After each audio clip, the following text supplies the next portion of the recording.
You're listening to the Business of Pharmacy podcast with me, your host, Mike Kelzer.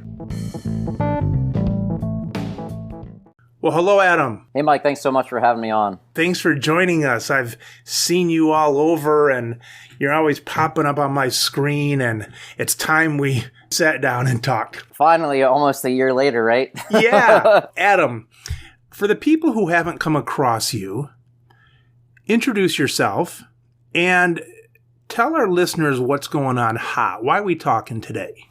Absolutely. So I'm just a normal dude that really loves pharmacy and fitness. So back in the day when no one knew what Instagram was, I made an account called the Fit Pharmacist, put those two passions together and just relentlessly pursued it. And through that process brought me to a lot of pharmacists, pharmacy students, and then really bled into all of other niches of healthcare to find people that are really committed to dispense their full potential and sharing their struggles, sharing tips that they've had to overcome, and just creating a community of inspiration, which I honestly didn't create intentionally, but that's what it's become and grown into a business. And that's really where all of it started. So yeah, I'm just a dude that loves pharmacy and fitness. That's really it. I've got to add something to that now, because I know you love pharmacy because I saw your award of the Pharmacist of the Year, and you, in fact, work in a community setting? Yes, full-time since I graduated pharmacy school back in 2012. Okay, so I know you love that, and I know you love fitness. That's where I've seen all your stuff. But when I went on your website today, I looked about the stuff that you're speaking, Yes. And when I look there, I see, because that's how you can always tell really what someone loves, what they're talking about. And when I looked at your speaking bureau things, I'm seeing a lot about branding. Exactly. And I love how you introduced what I'm about and then led directly to that, because honestly, it's been quite a journey of passion and of purpose. And how that started was, just like I said, I was a dude passionate about pharmacy and fitness. And because I pursued that pretty much like a full-time job as far as helping people who are struggling and making content, videos, articles, just literally jumping on the phone with students or pharmacists that were having a hard time, I just created this community that was so strong, it became a brand, which I didn't even do intentionally, to be honest. You were helping students and pharmacists do what? Their fitness? Yes. So when I say fitness, I don't mean necessarily what the scale says or what you look like or how much you can bench. So much more than that. It started for me that way. That was how my journey was. And it really started with that journey in awareness, where I realized that fitness is way more than just physical. It's actually more mental.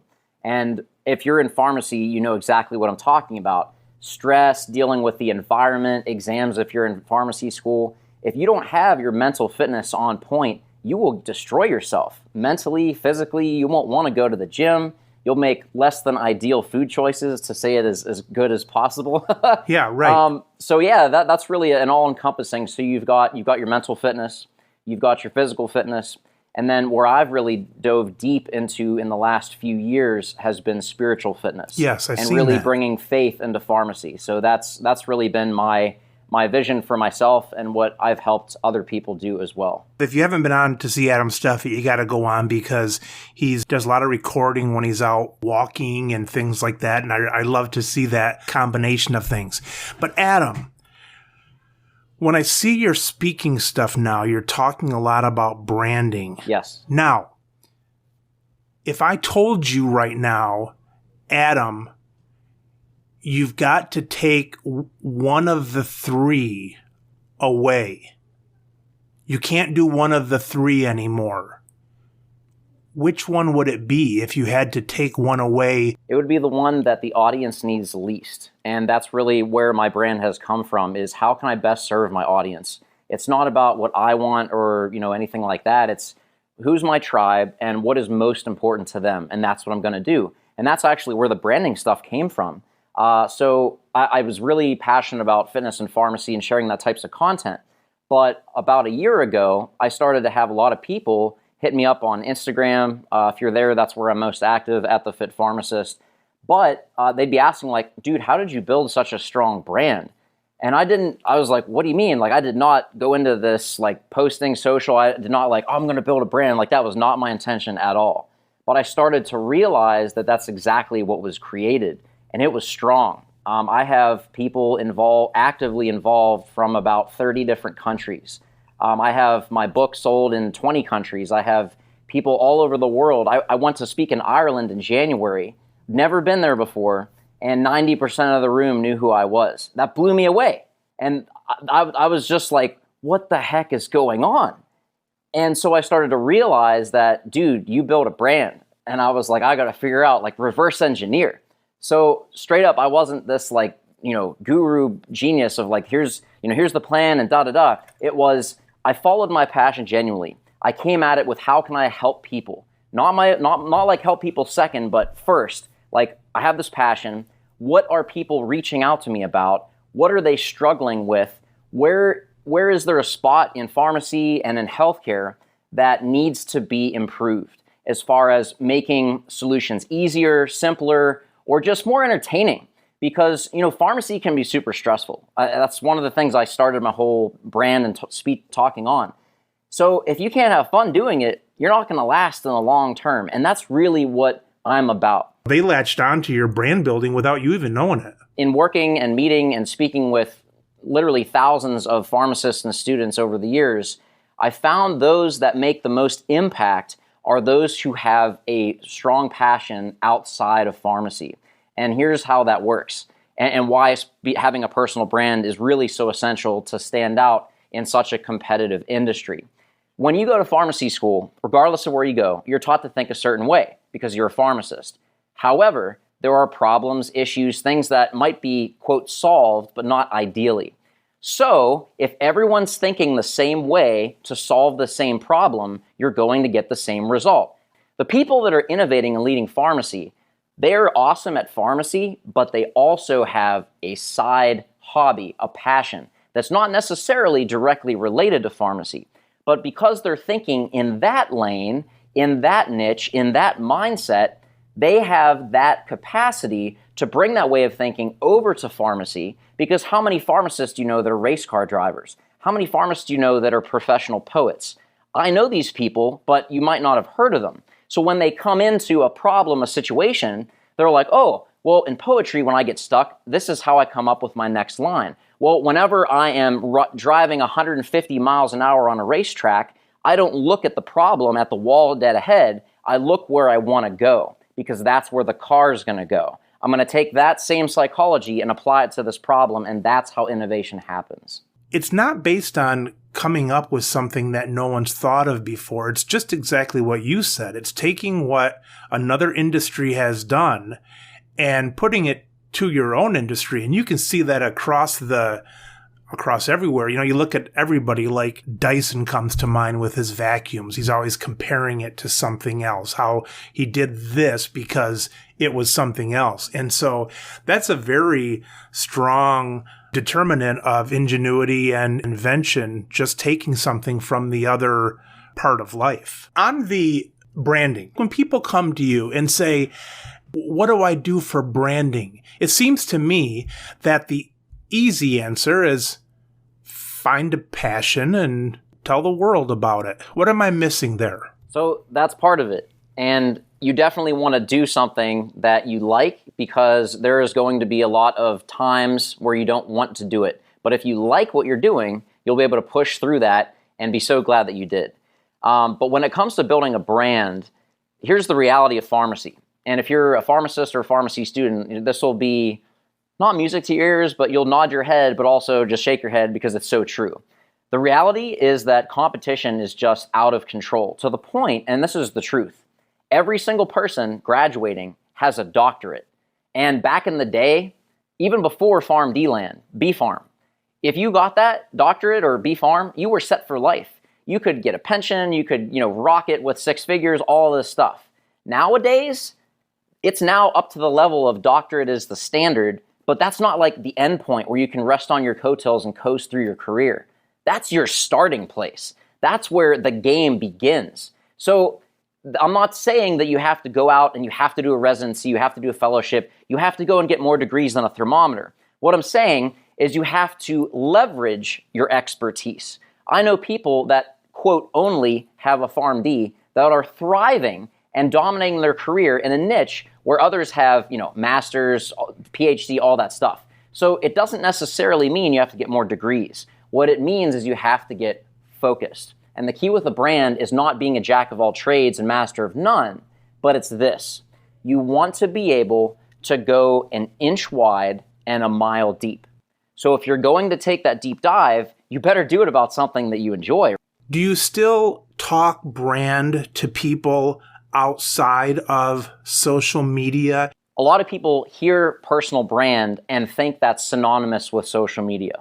Social media is a tool to leverage your personal brand, but it's not all essential. I know people that have built amazing brands that never were on social media, literally multi-million-dollar businesses, until I talked to them about social and they realized that they're giving up an opportunity and they started to get in on that. So social media, you don't have to use it in order to build your brand. You can do that through people. Your personal brand is looking at yourself as an influential means to help other people with your passion. Whatever your brand is, it might not be a worldwide brand. It might be a brand in just the people that you're immediately influencing. Is that right? Your personal brand is what other people say about you when you're not in the room. So that doesn't necessarily mean that you have to be on social media. That doesn't mean you have to post 20 times a day. It means, are you doing what you say you do? Are you leading by example? Are you stepping up to do the things that are challenging that most people wouldn't to really help other people?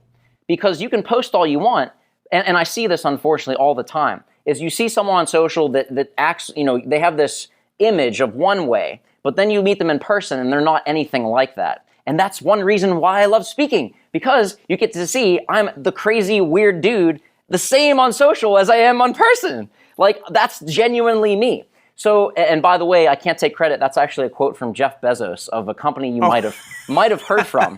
Yeah. So just to give a little more weight to that, but it's the truth. So social media is a tool, but it's not, if you're not on social, you can't have a brand, or, oh, I don't like social media, so I can't have a personal brand. Not at all. It's how you choose to represent yourself in the work that you do for the service of others. That's my original quote. And I just did that right here. We'll mark it. I'm going to listen to this and write it down because I'm like, oh, I can make a meme out of that. Do you like to watch movies?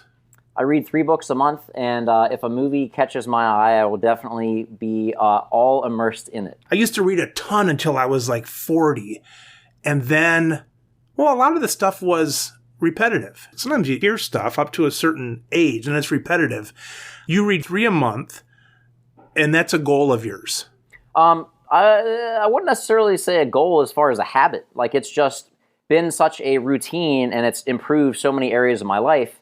It's just been something that really bleeds into elevating everything. Is it a pattern, 3 books? I mean, that came out very easily. Yes. And the reason I answered so quickly is I get asked that question a lot because I write a ton. I've been a healthcare blogger. I've written over 300 articles. I've written 2 books. I've co-authored 3 other ones. So I do a lot of writing. And you don't write a lot unless you read a lot. Gotcha. I have a lot of quotes, and I'm interviewed on podcasts like yours, and I'm asked these sorts of questions. And it normally leads people to say, how much do you read? So I started to get asked this so frequently, I started to say, like, how much do I read? So I just started to pay attention, and I'm like, okay, 3 a month. Yeah, so my goal is 10 pages a day. You do have a goal of that, 10 pages a day. Yeah, 10 pages a day. It's very simple. What can you, and that's what I help people do, is not how can you, solve the world's problems in a day, but how can you create a consistent habit that will allow you to get there almost mindlessly because it's ingrained into, I have to do this before I go to bed type of mentality. So 10 pages a day, but then my work commute to the pharmacy is roughly 45 minutes one way, but it's no traffic. And that's how I got into Audible, audiobooks, and podcasts and things like that over the years. So Audible books plus reading, that's kind of what it turns into. Years ago, I got a free subscription to condensed books. Driving, I realized that's my relaxing time. I don't like to really think. Yeah. But I realized the condensed books were too short. Do you find that when you're reading a book, it turned into a book because of a lot of the fluff, or do you like the depth? What if I said, Adam, all those books you're reading, why don't you get the cliff notes of the book and you'd pick up the same? Would you say, no, I like the depth of the flow and all that? So here's how books work. One concept, go. That is literally what good books are focused on. One main concept. Then you get down to the sub-concepts. And then in order to bridge those, you need context. You need story. So some people, that's what they like, is like boom, boom, boom. Some people like the story. So it's interesting you say that, because that's included in my 3 books. Is I can listen to books that are cliff notes. I listen to an Audible book or a podcast, and then I read a book like physically, where I write more. I probably write more in the margins than there are letters in the book. But that's just how I learn, is I like to take notes and just physically, kinesthetically learn in that way.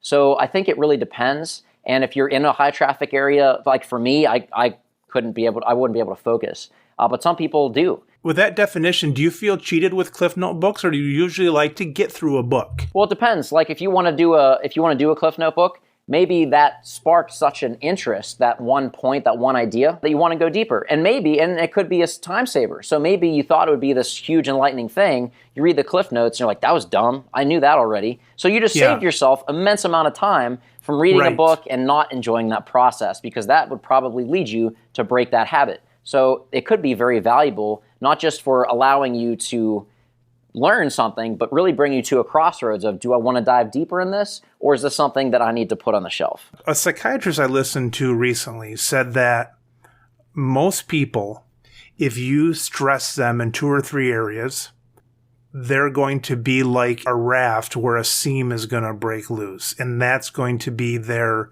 mental illness.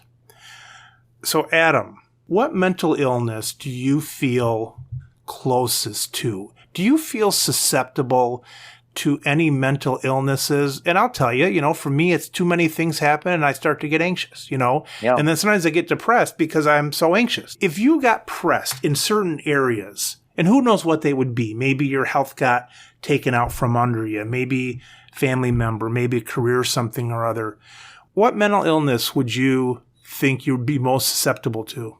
That's how this whole thing started, was actually out of depression. So that's actually what led me into pharmacy, into fitness, and the whole deal. So the whole reason I got into pharmacy is my mom was diagnosed with very aggressive stage 4 cancer and given less than 6 months to live.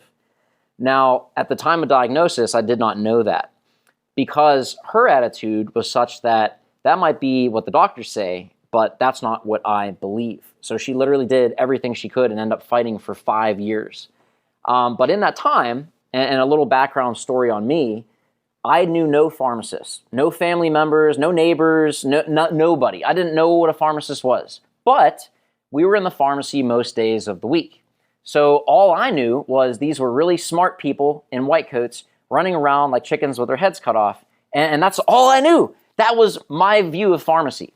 So the thing that caught my attention was these total strangers would actually take the time, seeing how busy they were and how many other things were going on, for a total stranger to ask them, how's your mother doing? If you guys ever can't get into the pharmacy, we'd be happy to deliver it. It's, you're not far away. We live pretty close by. And that caught my attention, because around that time I was ending high school, and I thought I wanted to be a vet for like my whole life, because I love dogs, I love animals. So I ended up shadowing a vet hospital for like 9 months. And I did not like it at all, because they put animals to sleep like every day. Now, for good reason, because they were in pain and everything else. But I just couldn't deal with that. Right, you have to deal with that. Yeah, I thought it was going to be like, you go in and play fetch and all this. But then when you logically think about it, happy puppies don't tend to go to the vet. So, but that concept is what gives so many Dutch people stress in pharmacy. Because they get so fed up with patients and they get so angry that they're mistreating them and yelling at them. But think about it.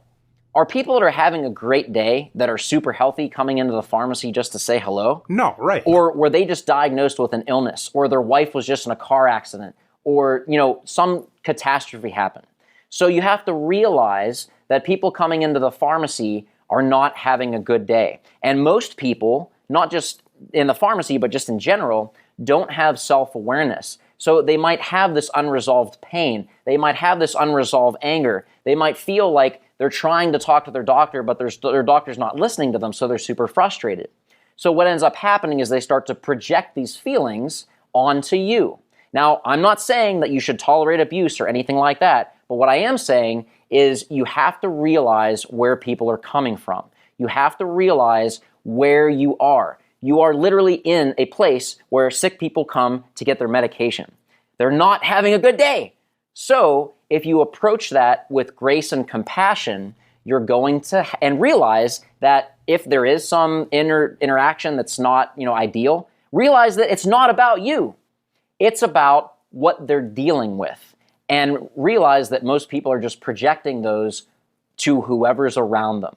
And if you can realize that and really adopt that, pair it with faith that allows you to say, hey, this person might be acting this way, but do I ever act that way? Did I ever get grace from Jesus Christ? Because if I get it, who am I not to give it back, right? It comes back to one of the classic stories. Someone is coming at you like, oh, you got to get that out of your eye. You've got that issue going on. Like, I would love to help you remove the speck out of your eye, but I can't see it from the log in my own, right? Or let he who is without sin cast the first stone. So once you really humble yourself and have that dose of humility, you're going to be able to dispense a lot more compassion. And I think that as pharmacists, yes, we're the medication experts, but also we're hope dealers. And we have to really realize the amazing position we're placed in to be that person in that person's life, to dispense more than medication, but to be a hope dealer, to dispense that dose of humanity that really connects us with this person's in my corner. They're here to help me, and I trust them. And that's what a pharmacist is. You're not susceptible. Well, no, you are susceptible. No, you, Adam, you're not susceptible. No, that's what I'm saying is once you have depression, it's not like, oh, I had this infection and I took this medication, I'm gone. No. This is something you're susceptible to, so you have to constantly manage this. It's not something that rules your life, but it's something that you have to really make a focus and realize that I am not depressed. I had this condition. I see you as being a teacher, and I see you as trying to help people. But I know all of us have a reason for it. And it sounds like as I look around your stuff about stuff like hope and so on, that is somebody who has tasted depression in the past and has worked on it. And that could be a place that if you didn't work on it, that might be the place where you would have been if you didn't change your attitude. Yeah, just really being aware and saying like, why do I feel so crappy? And it actually came back to junior year of high school. That's when I got into lifting. And a couple friends in my math class were like, oh, we're going to lift after. And I just said, oh, can I come? And that's literally where it started. And it turned into this whole thing. But fitness really became my medicine. That's an area where fitness, giving other people hope, expanding the joy of our Lord and those kind of things, those are all ways to give people hope. And the opposite really of hope is really despair. Yeah. And arguably depression. Yeah. But that's it. It's one thing to tell someone like, oh, you're going to get better and have a good day. But it's another thing to say like, I understand how you feel. I suffered depression too. Here's how I got through it. Let's have a conversation about where you are and where I can help you, or just what you'd like to learn about. What are you struggling with? Where's your mind at? And if you look at my post, my main platform again is on Instagram. If you look at my post, just through my feed, you'll see those black squares of quotes.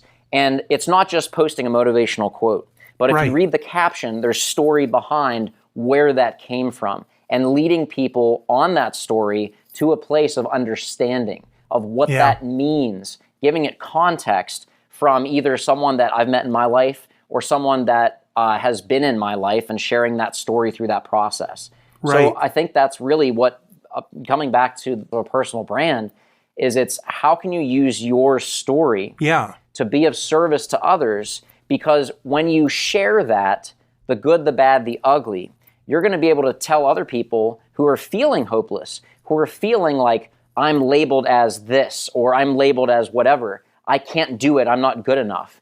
You're saying that might be how you feel now. I used to feel that way too. Here's where I started, and here's the process that led me to where I am today. So when you talk about the good, the bad, and the ugly, you share some of those times that you had come out of. Absolutely. Because you can't relate with people. Like if someone's struggling and you can't say like I've gone through that, no one's going to care. But when you meet them where they are and show them the potential of where they can be, then they start to get curious because they see you as someone who gets it.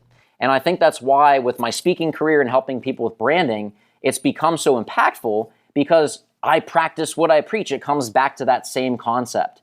And if you can do that, you're going to be able to be successful in whatever endeavor you're going after. Time-wise, let's say, 5-10 years from now, let's say even though you're able to and you still want to share pharmacy, share fitness, share branding, and so on, what would you like to be doing with your time in 10 years? Would you like to be traveling and speaking? Would you like to be shacked up in a cabin in Montana and not see anybody and do this online? What would be a perfect day for you, a perfect week for you 10 years from now? So the reason I'm able to do what I do for so long and to the degree I do it is because I genuinely love people. So without a doubt, it would be traveling as a speaker. And so in the NSA that I'm involved in, National Speakers Association, so people you might be familiar with, Les Brown, but interesting, I became professional in October of 2019. And fun fact, the first ever PharmD to be a NSA professional speaker. No kidding. Yes. What does that mean? Sure. So in order to do that, you have to do 20 paid talks in a 12-month time frame to an audience of more than 15 to 20 people. Interesting. So I did that while working full-time in community. Wow. I don't know how, but again, God put that in my sights back in end of 2018. I had an opportunity to speak at a university to 200 faculty, and I just felt like so alive, like I've never, like the only time I felt that way was my first day of pharmacy school orientation, where I was like, this is what I was meant to do. And that's the only other time I felt that way. So I had a friend who's a professional speaker, did that for a living, and he invited me to an NSA meeting. I went and I was like, these are my people. The only way this would be better is if they were all pharmacists. But so I went on that journey, and I mapped out 2019. In NSA, the highest credential you can get is being a CSP, a certified speaking professional. So in order to do that, you have to do 200 paid talks. No time frame necessarily. So mapping that out of how long that would take me, 20 talks a year was a stretch. I don't know how I did it, but I did it in 10 months actually. So I thought, if I can do about 20 talks a year times 10 years, that'll lead me right up to CSP. So that's really my long range goal, is that speaking is my calling. It's a gift that I've been given from God, and it's something that I can't take for granted. I need to develop because I've seen the impact that it has on lives. Whenever I talk, normally it's an hour, but I'm there for a good 3 hours after because of the people coming up, in tears, telling me their stories, and they still connect with me. I gave a talk 2 years ago, and I still get messages from people to this day, and that's just a blessing. Like that's not me. Like that's God's gift to me, and I'm just a vessel to spread that message. So really using that platform, tying it back to God, and leading people to that by sharing the struggles and the practical ways to overcome it with my flair of entertainment and being weird makes it a cool experience. And that's really what I like to do, is not just talk, but really invite people in for that experience. And I call it tricking people into learning. So you're there, you're enjoying it, but you really get actionable content that you can put into practice that will guarantee increase your life, your performance as a student, as a pharmacist, whatever it might be. So yeah, that's really phenomenal, and I'm always open to stepping up to the challenge. One example is when I was speaking in Des Moines at the Midwest Pharmacy Expo this winter, one of the people in the audience was like, hey, I'm on the board for a state pharmacy organization, would love to have you be the keynote speaker. Talked, sold, they loved it. So so we're right now, this is recording in July. So last month they were reaching out like, hey, you're gonna come, hey, you're gonna come. Well, the reason is of the state that it's in. Minnesota, right where everything went down with the race riots and everything else. And they were like, are you still going to do it? I'm like, absolutely. Like, I was called for this. Like, I don't shy away from, adversity. Like, this is an opportunity that can't be wasted. Like, this is an amazing time to really use our platform as pharmacists to be more of that. And I actually did a podcast video down in Pittsburgh in the race riots, in the protests that were peaceful and good purpose. And when COVID hit, Pharmacy Times reached out, and I've been doing a lot of things with them, helping pharmacists. And it's been so successful. Now I host a thing on their Instagram every Monday to help people through this time because it's challenging. If you go to my website, there's a banner, COVID-19 resources for pharmacists. Because it's not easy. Like, it might look like this is easy for me, but we all have struggles from different areas. So just providing resources, again, asking people, coming back to how we started this podcast, asking people, what are you struggling with? And how can I use my skills, my passions to help you? And without a doubt, it was, how do I deal with COVID and being in the epicenter and one of the only places open that people are coming to? How do I deal with that stress? How do I deal with all these new roles like testing for COVID? Like, I'm not a testing center, but now I'm required to do it. Like, how do I deal with that? These are real things. And if you're able to provide hope by saying like, oh, I do that, so let me share with you, not this is the right answer, but this is how I chose to do it, just to give you some potential perspective that might lead you to finding a way that you'll be able to handle this to the best of your ability. How many speeches would you like to give a year?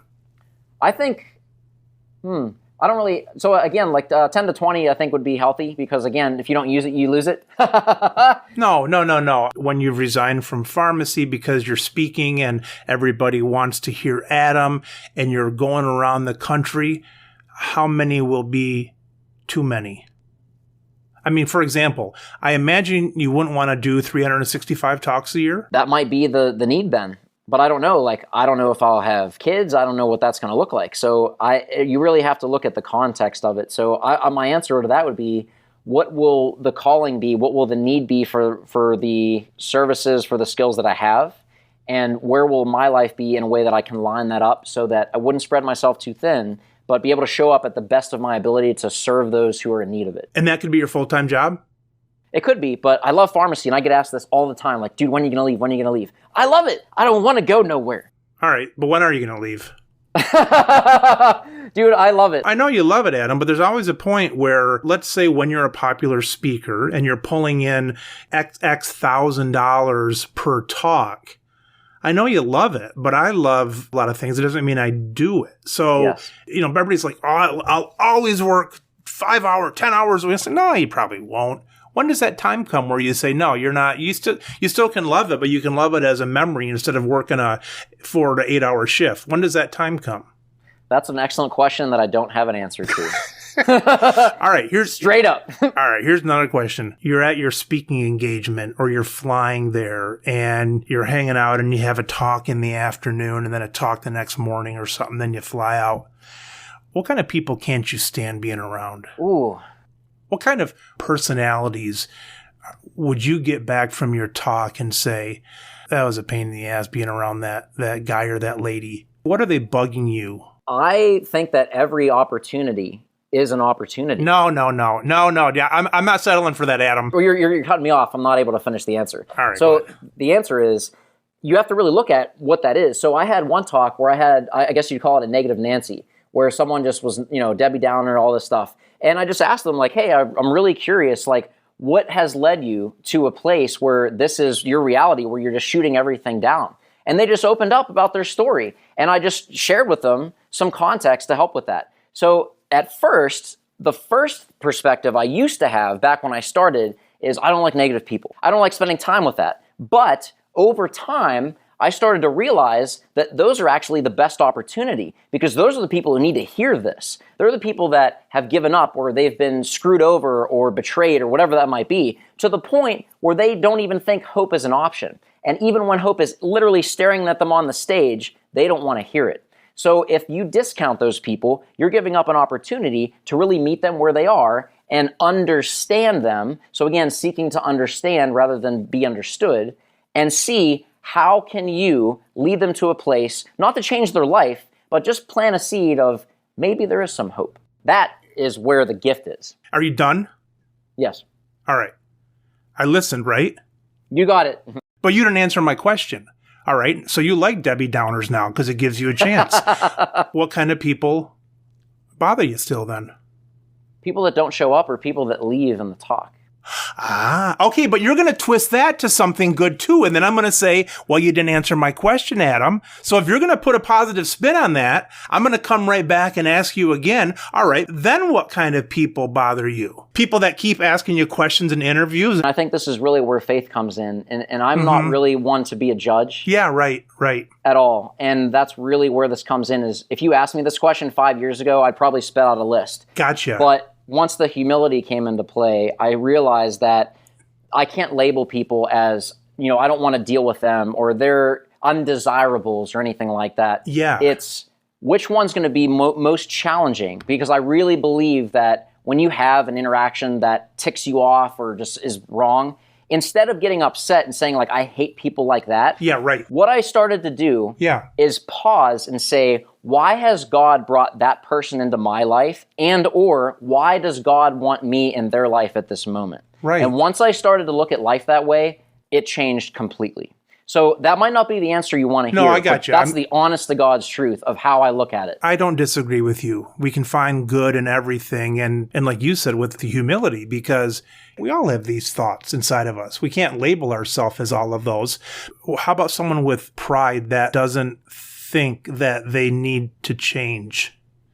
Well, two things. Pride is the root of all sin. Pride's the root of all sin. Yeah. So if you have humility, that really helps with that process. Jesus didn't like the proud. He didn't like the Pharisees and all that who thought they had all their stuff together. Look at the Good Samaritan. Whenever there was someone on the side of the road and the first two people that passed him were the high and mighty. Right. They couldn't be bothered, right? Right. But the lowly sinner is the one who helped him. Yeah. So there's a parable that will really paint that picture well.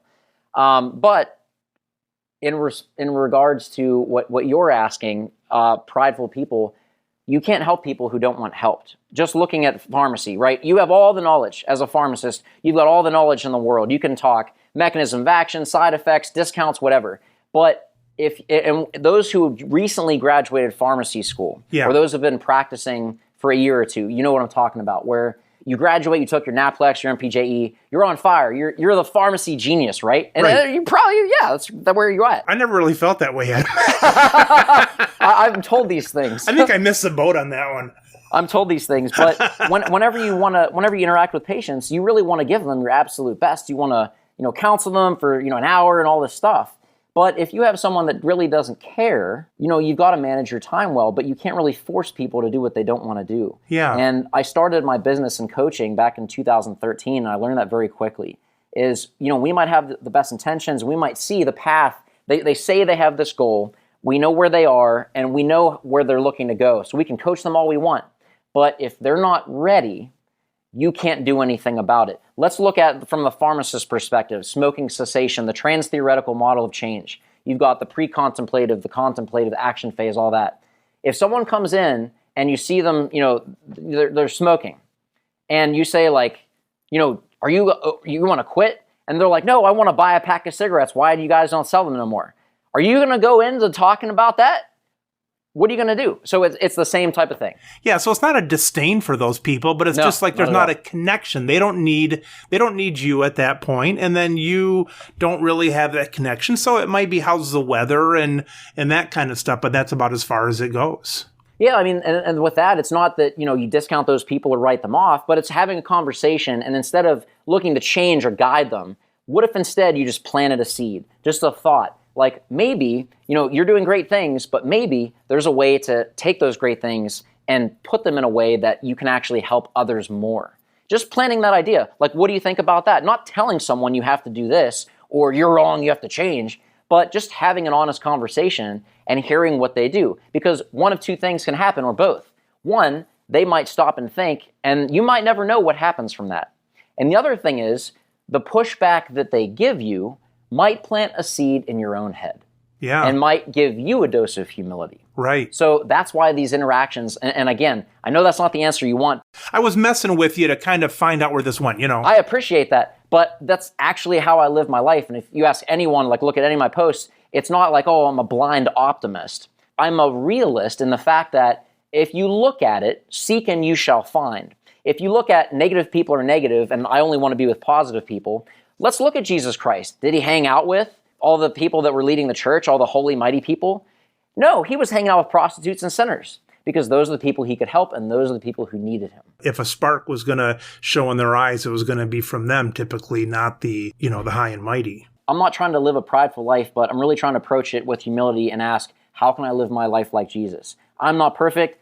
We'll never get even close. But if I strive for that, I guarantee I'll make progress along the way, and that's what I'm trying to do. Yeah, because Jesus, he always pulled us to our best. I mean, because you have him saying two things. You have him saying, forgiving someone 7 times 70, and then you also have him saying, be perfect as your heavenly Father's perfect. As a parent, I might do that. Or as a husband, I might do that when I screw up with my wife. It's like, yeah, I need that forgiveness, but that doesn't leave me down in the dumps. I've got this hope of following what Jesus can do, of being perfect as his heavenly Father's perfect. High goals for us, but we're met where we are. What you said, I'm so glad you said that, because that ties into one of the biggest issues that we have as a profession for pharmacy students and pharmacists. It's type A, which is why we're good as pharmacists, attention to detail, doing everything, but it's also a curse with a blessing, trying to be perfect. Comparing ourselves. We're a first-year pharmacy student, but we're comparing ourselves to our professor that has more letters after their name than letters in their name. And we feel bad about ourselves because we're not there yet. And y'all are laughing because you guys know you do it. And that's our profession. But the message I want to really harp on here is it's good to have that goal. But instead of focusing on achieving perfection, which is an illusion, focus instead on progress, because progress over perfection. If you can do that and share that journey, you have a story that allows people to see how you're going and how you can guide them. And therein lies the foundation for your personal brand. You can compare yourself to who you were yesterday. It's a process for sure. Yeah, it's not an end destination. It's not, when I have this contract or have these many followers, I give up. No. This is an evolutionary process to dispense your full potential. And doing that in a way that fulfills you, but allows others to benefit from that too, that's what makes it fun. Because, again, this is a process. So if you're not enjoying it, what's the point? So that's why you really need to have that guide and have that process laid out so that you can make sure you're maximizing your time from someone who's actually done that themselves, so that you can have that trust. And not if, but when you come against those struggles or limiting beliefs or self-doubts, someone's there that says, I went through that too. Here's how we can overcome that together. I might start that process one of these years of trying to become a better person.